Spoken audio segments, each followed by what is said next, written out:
ay rated SPG. Striktong patnubay at gabay ng magulang ang kailangan. Maaaring may masiselang tema, lengguwahe, karahasan, sexual, horror o droga na hindi angkop sa mga bata.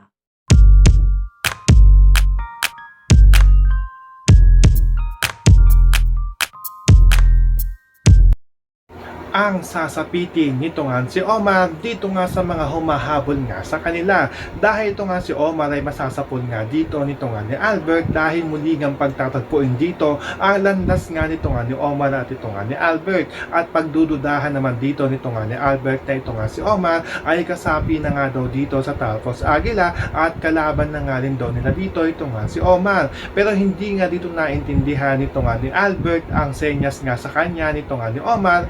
Nga dito nito nga ni Albert, nakalaban na nga niya dito ito nga si Omar, kaya nakipagbakbakan nga sila at nakipagbarilan dito nga sa grupo nga ng Talpos Aguila at dito nga rin kay Omar. At ang pinuntirya nga dito nito nga ni Albert ay ito nga si Omar upang mapabaksak nga niya ito at nagtagumpay naman dito ito nga si Albert na matamaan nga niya dito ito nga si Omar. At dahil natamaan nga dito nito nga ni Albert ito nga si Omar, ay yun nga naging dahilan kung bakit bumaksak nga dito ito nga si Omar at tuluyan na nga siyang iniwan dito ng kanyang mga kasamahan sa Talpos Aguila dahil hindi na nga dito humihinga ito nga si Omar dahil sa pinsala ng kanyang natamo dahil sa pagbabaril nga na ginawa nga sa kanya nito nga ni Albert.